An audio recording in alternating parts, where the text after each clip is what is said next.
mental himsa you are doing. You are giving concern for himsa done by others. Krita karita anumodita. So kayena macha manasa and krita karita anumodita, in all these take care of all these things, and in all these ways you should not do any kind of himsa. Okay. Not only himsa, asatya, false, steya, that is stealing, abrahma, that is, which is not brahmacharya, and parigraha. These are all different forms of himsa, it is said. Different forms of himsa. Purushartha Siddhyupaya says abhimana, pride, bhaya, fear, jugupsa, aversion, hasya, mockery or parody, rati, pleasure, shoka, sorrow, kama, desire, krodha, anger. These are the synonyms of the word himsa. Samayasara says, one who thinks that he can kill other living beings and other living beings can kill him, this thought is also himsa. Rajavartaka says that himsa done according to Veda, Veda pranita himsa, according to Veda, is also himsa. Himsa done there is also himsa. Even cutting of the models of the animals made up of flour, clay, stone, wood, etc., with the intention of sacrifice is also himsa.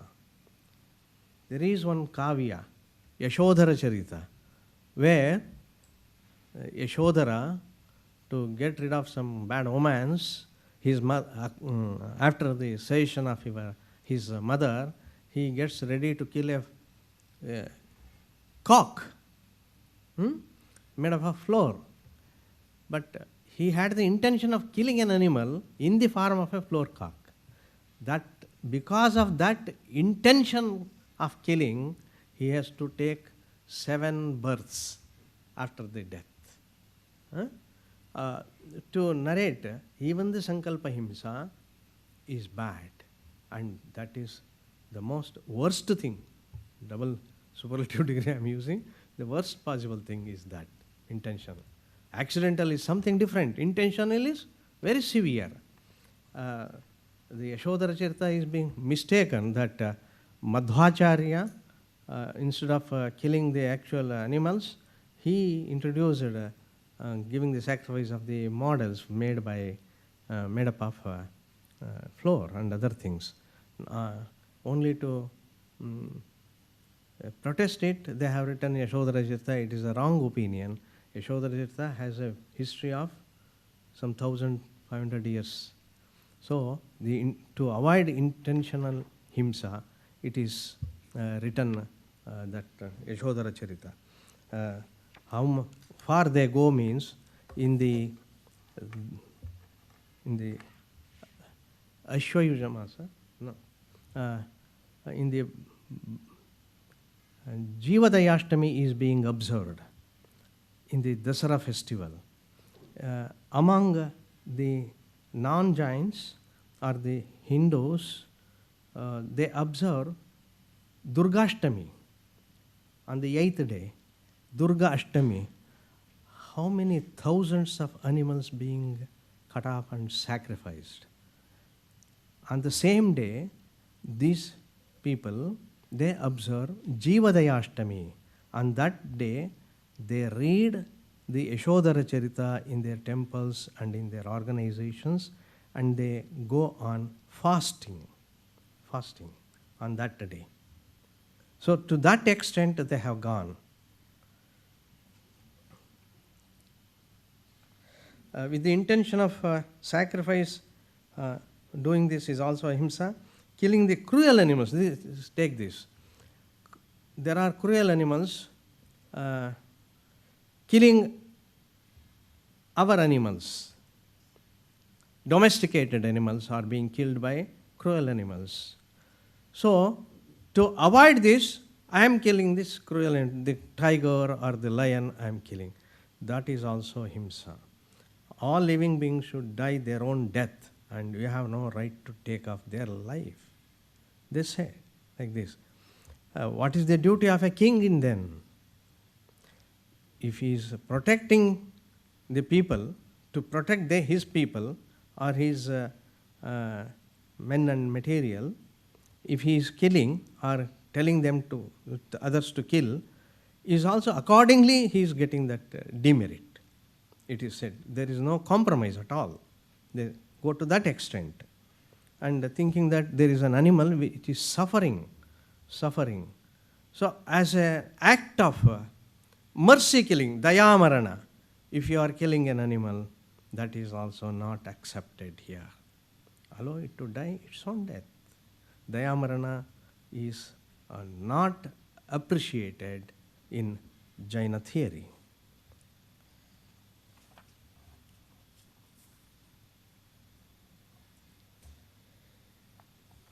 There is a poor person.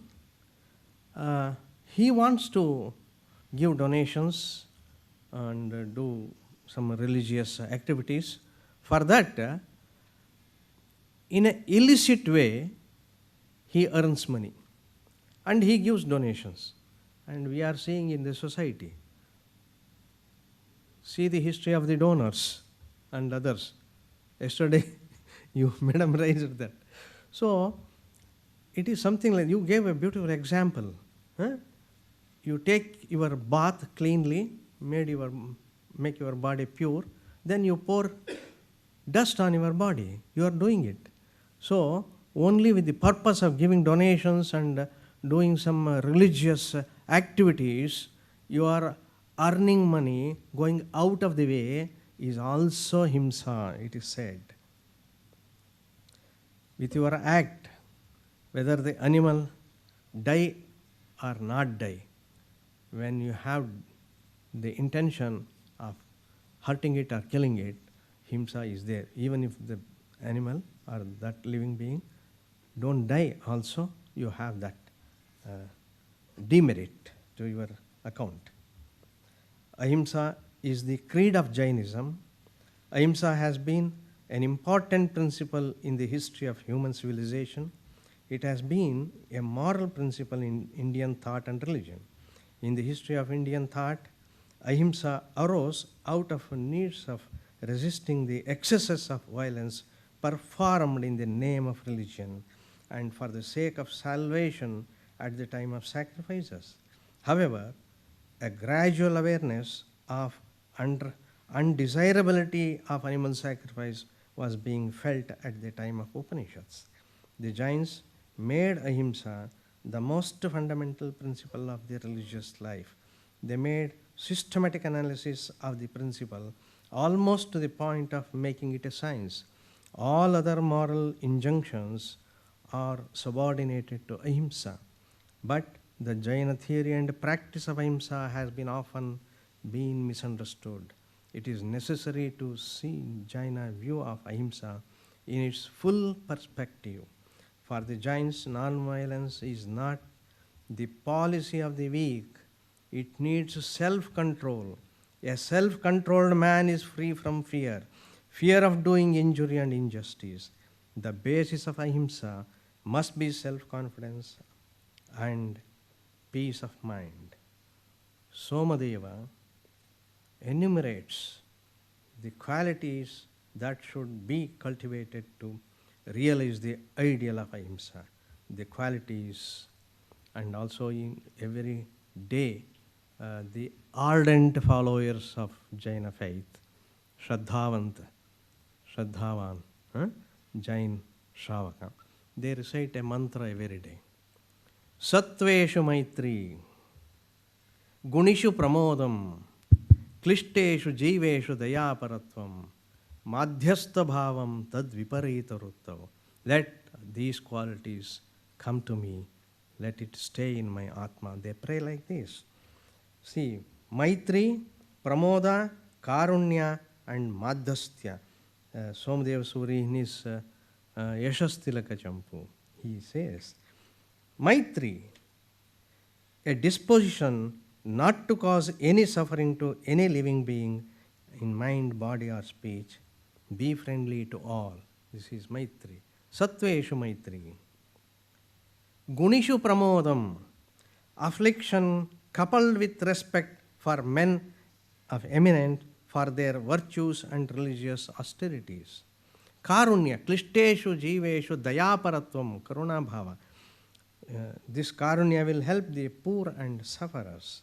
Madhyastya, an equitable attitude. This is Madhyastha Bhavam Tad Viparita Rutto. How to act myself when there is a person who is opposing me? How can I be without reacting to him? Here is a person, at every step he opposes me. How can I keep myself without reacting to him?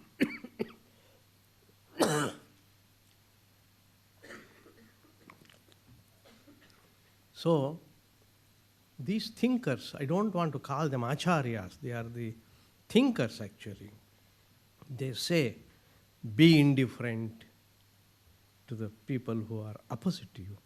Madhyastha bhavam tad viparita ruttav. So, these are the definitions and explanations for himsa and ahimsa in Jainism. And not only this, there are much more. But within my capacity, within the time limit, what I can do, I have done. But see, ahimsa is not an impossible principle. Jains experimented themselves, on themselves they experimented. They saw to what extent one can follow ahimsa.